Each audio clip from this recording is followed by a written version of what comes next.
Glad to see you guys are still here today. Thought maybe I scared some of y'all yesterday. Um, how's everyone doing this morning? Good? Good? Good to hear. Oh, man. Well, I'm just going to kind of continue with yesterday. There was many things that I wanted to say, then didn't get to say, but that's okay because I believe that God still, his voice was heard more than mine, so that's always a good thing. Today I kind of want to just bounce off of the roots, just talking still about the roots because our faith is so important that, it's something that sometimes often starts at a surface level, and it's something that requires us to grow deeper and be able to remain whenever things get tough. So I just kind of want to walk it back a little bit, throw in a little bit of testimony too. When my faith was being tested, it was whenever my entire world was I felt like everything was just falling apart. And I started seeing this vision of this tree and its roots protruding through the ground. And I didn't understand what that really was. And it was I even saw the roots that were protruding through the ground get hit by lawnmowers. It's crazy just the thoughts that come with it. But it spoke so deeply because it was man, it's no wonder that I'm so exposed to hurt because I stay at a surface level and I let anybody have access. And a rootless faith is always joyful until it costs you something. I heard that a few days ago, and I was like, man, that really just resonates. And let me run over my notes real quick, because God was really moving. I didn't know what I was going to talk about until I got to the stoplight over by Walgreens, and I was like, okay, there it is. Pretty incredible how that works out.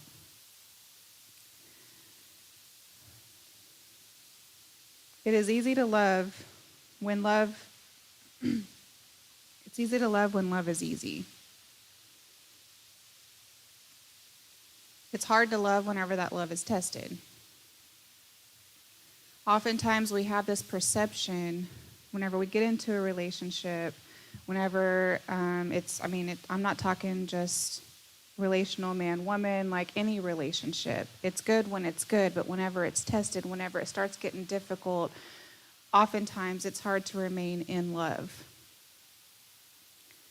And a lot of times we mistake kindness for love.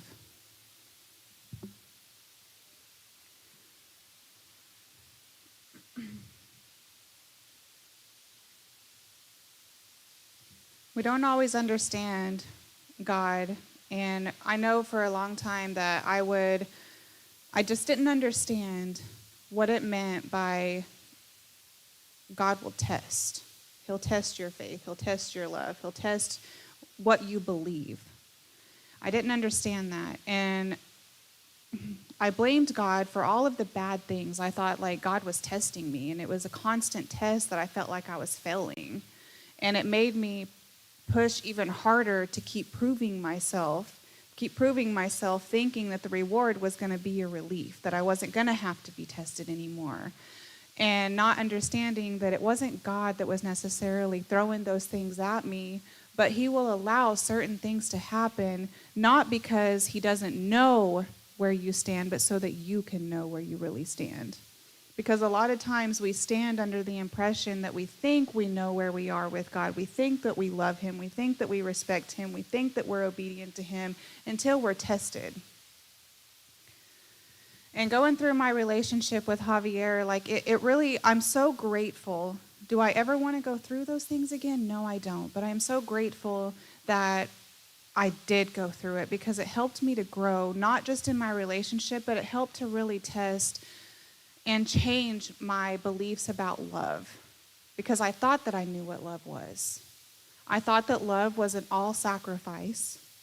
I thought that what love was something that I was supposed to prove, that I was supposed to constantly be chasing. I thought that I was the one, I was the one that was responsible to gain that other person's love. And that will chase you. I mean, you will push yourself so far until you have nothing left to give. You have nothing left to offer. It will leave you completely empty. And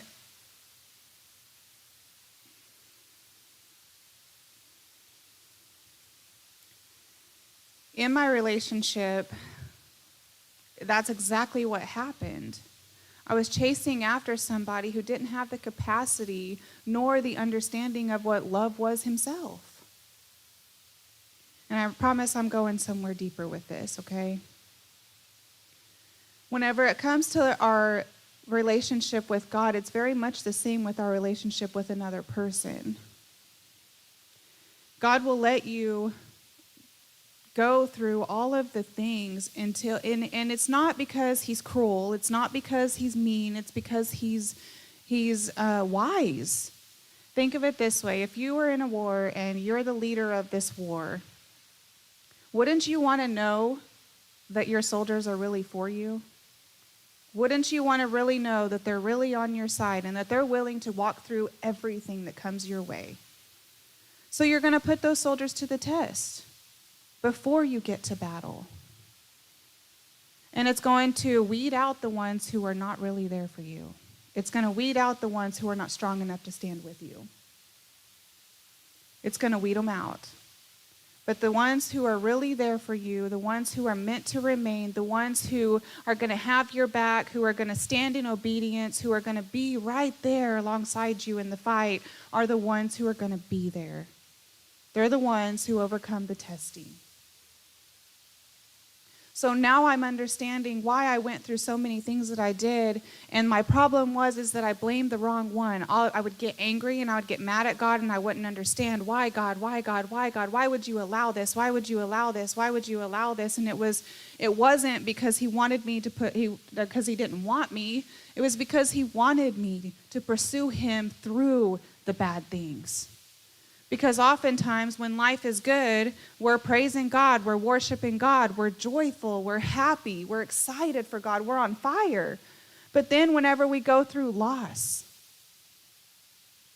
whenever we go through betrayal, whenever we go through hurt, whenever we feel the suffering, whenever the weight of the world is on our shoulders, what do? We sit down or we turn around and we run. And then we go seeking after the other thing that we think is going to bring us comfort. We don't remain faithful to God. We don't remain faithful to what we promised.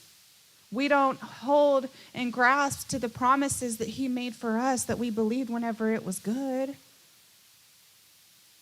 It's not a God problem, it's a us problem. And the enemy is so good about using those testings to be able to pull us away from God, to draw us away from God. But God allows those things to happen because he wants us to be able to cling to him. Let me ask you this.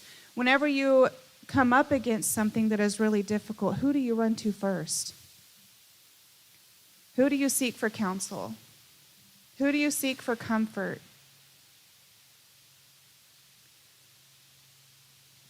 Is it man first? Is it your spouse? Is it a therapist?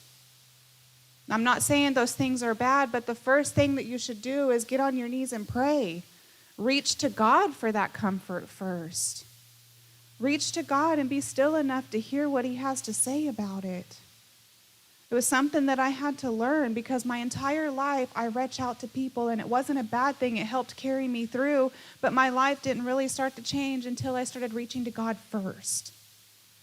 I remember a night before I decided that I was going to file for divorce. I was in shambles. My whole world, I felt like, was falling apart. I felt like I wasn't going to be able to live without this person in my life. How was I going to move forward without this person in my life? I literally, my breath depended on him. God doesn't want that.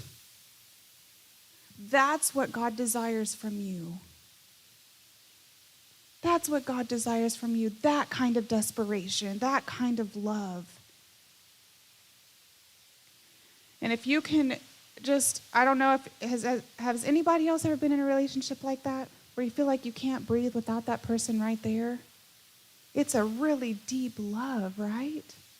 And it hurts so much to love somebody that can't love you back. That's how God feels about you. He loves you so much, and it hurts. I believe that God does grieve. I believe that the Holy Spirit grieves, that he loves somebody so much that just doesn't know it. They can't feel it. They don't have the capacity because they're so full on the inside of the bad things that happen in life. You let the world dictate how God sees you. You let the world dictate how you believe about God. God doesn't choose the bad things that happen to you, but it's a thing that we go through, not for God to know how we love him, but for us to know how we love him. Does this make sense?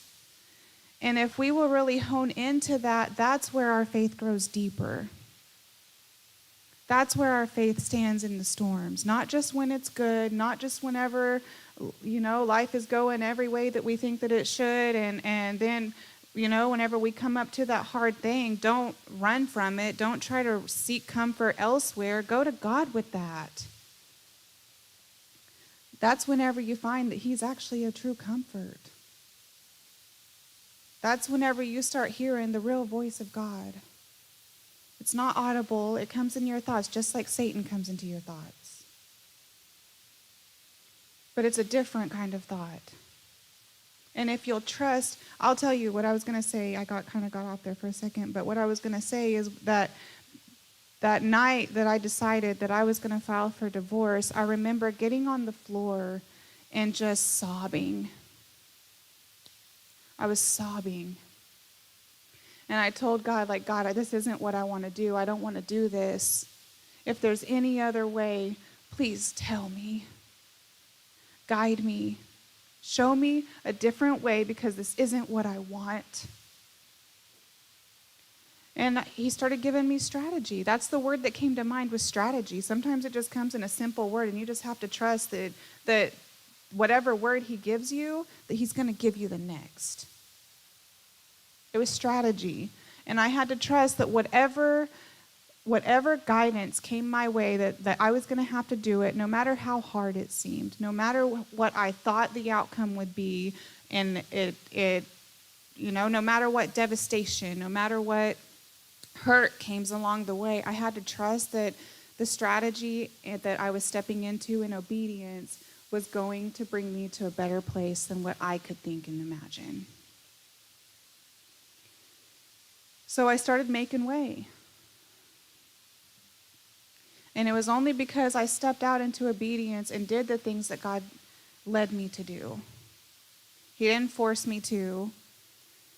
It wasn't like I didn't have two choices. I had two choices, and I had to discern which one was God and which one was mine.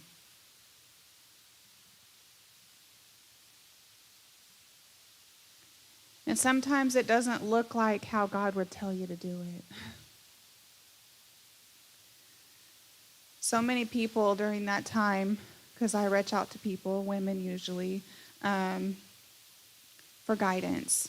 And they told me, he's not for divorce. God is not for marriage and families being split up. No, God is not for that. But he is also not for his child suffering within that relationship. He's not for unequally yoked people who are tearing each other apart, who are pulling each other further away from him.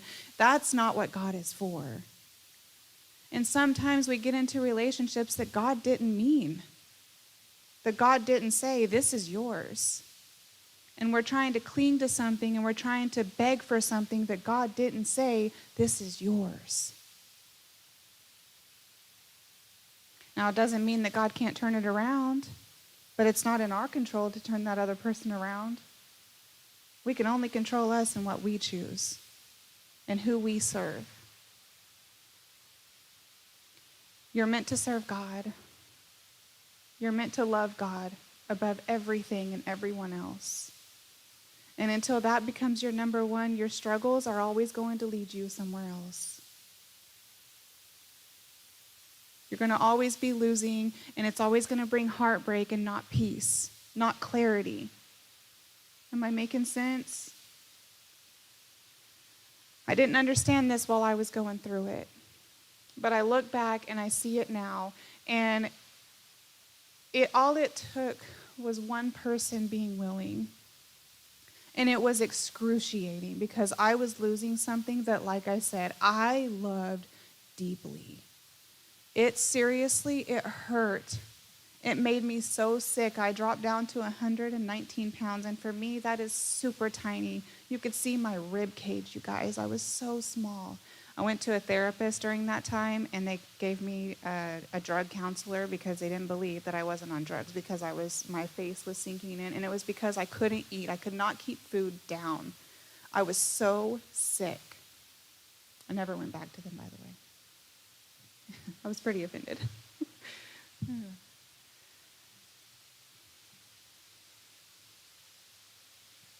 But despite all of that, the ultimate gain was the gain that I got being closer to God. It made me understand that I needed a relationship with a father, with somebody that would never abandon me, that was my greatest comfort. I didn't understand how you could have a comfort from somebody who's not here, if that makes sense, who's not physically visible to the eye. I never understood how you can feel a touch from God, somebody who's not physically there to lay a physical hand on you. But that's the mesmerizing and beautiful thing about God, is he is right here, even though you can't physically see him, but you can physically see him in the things around you if you take a moment to look for him in it, to feel him in it.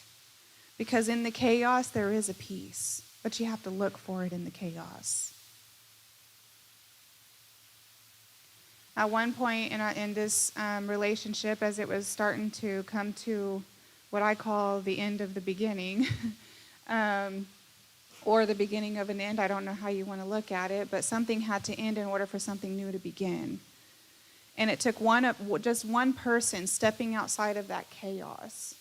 But in order to get to that, like, God gave me these visions because I am a true seer. Like, I have to see it in order to step into it. I can't do it without seeing it. Like, God speaks to me how he knows what's going to make me move, what's going to make me believe and give me that fire to do it. Like, that's how God does it. He does it how you need him to. And it doesn't look like how somebody else's looks. It's unique to you. It's personal. But I remember in the midst of doing different things, you know, I started dabbling in drugs with my husband, like started just joining the chaos with him instead of trying to pull him out of it. I joined it. And God let me see myself standing in the presence of my husband. We're standing next to each other and we're holding hands and we're dancing in a circle, just a circle. And we began to spin just a little bit faster and faster and faster. And I remember looking up and just seeing ourselves standing at the bottom of this tornado that we created together. And it just spoke volumes. It was like, man, like, you guys are really creating the chaos in your own lives, and you're doing it, but you don't have to do it. And whenever I looked on, I remember looking to my right and seeing Jesus standing outside of the chaos, outside of the tornado, with a hand out, and all I had to do was reach out and take it, choose him, and detach from the other chaos just for a moment. Because you guys are dancing in a circle together with somebody without that third person. Without God standing in it with you.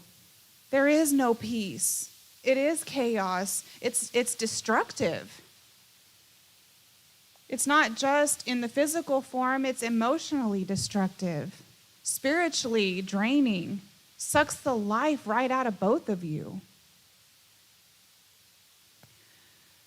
But all it takes is one person. And having to choose God over who I really love deeply. It was crushing, you guys. Now I understand Abraham, whenever he had to go up the mountain to sacrifice his son, I understand that kind of pain, but I also understand the love that he had for God in that moment. He had to sacrifice something that God knew he truly loved. But do you love that more than you love God? It's a hard one. It's a hard one. But I trusted God in that moment. I trusted God in it. And you know what he did? That other person desired what I was chasing after. And he too started chasing after God. And look at us now. It's incredible. It's incredible. And what I really want to get to you is not, I want you to understand that God needs your heart. He needs your heart. What are you willing to give up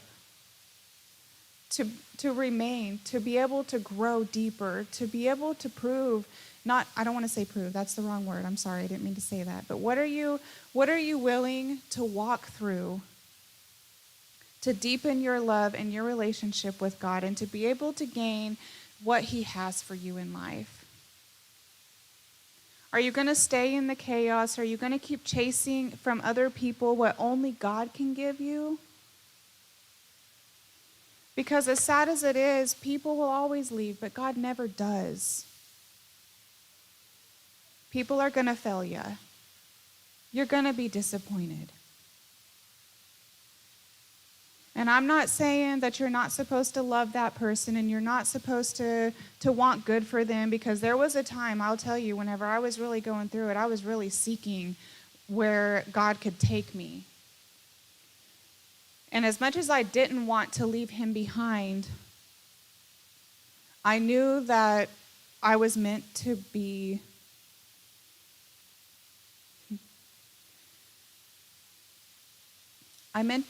that I was going to be a vessel for God. So I started seeking churches.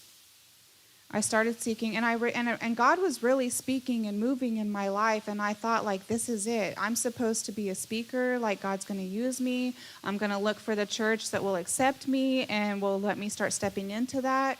And as I was doing this, I had a vision. Let me just tell you this. It was so revelational, but it was scary at the same time because it really mirrored my faith. I'm going to take it here. I had a vision of myself coming up to the cross, and I remember scanning from the bottom.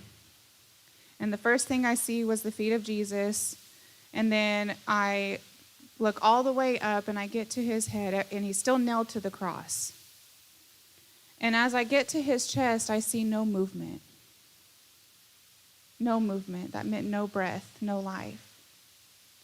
When I seen his face, you could see the blood stains. You could see the tear stains. There was no life.